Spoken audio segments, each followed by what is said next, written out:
स्वराज सिर्फ चुनाव लड़ने का जरिया नहीं है। मैं अक्सर कहता हूं कि चुनाव लड़ना सिर्फ राजनीति नहीं है। राजनीति का डेफिनेशन चुनाव लड़ना नहीं है। राजनीति का एक महत्वपूर्ण अंग है चुनाव लड़ना, वो भी जरूरी है।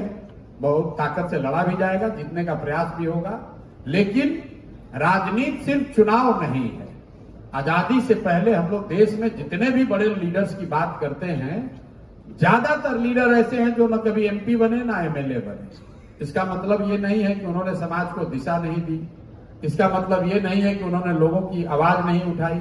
इसका मतलब ये नहीं कि उन्होंने लड़ाई नहीं लड़ी। तो राजनीति सिर्फ एमएलए एमपी बनना नहीं है, राजनीति लोगों की आवाज बनना भी है। राजनीति जो दबा कुचला है उसके साथ खड़ा होना भी है।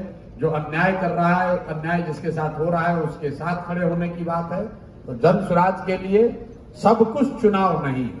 मैं आपको अपने अनुभव से कह रहा हूं। ज्यादातर आदमी यहाँ बैठा हुआ यही कह रहा हूँ तो कह न रहे हैं, देखिएगा ना, सब तो चुनावे पर खेल है, इनको क्या है, तो बढ़िया बढ़िया बोल रहे हैं। लेकिन मैं आपको अपने अनुभव से बोल रहा हूं, आप में से ज्यादातर लोग चुनाव लड़े जीते हारे नहीं होंगे। हम लोगों ने 10 जगह चुनाव लड़के जीतकर देखा है और ये अनुभव हुआ कि नहीं, इससे समाज का बहुत व्यापक सुधार नहीं हो सकता है।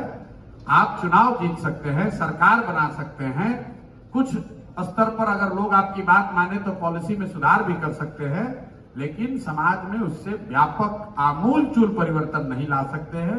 अगर आमूलचूल परिवर्तन लाना है तो राजनीति को समाज से जोड़ना ही होगा, समाज में उतर के काम करना होगा।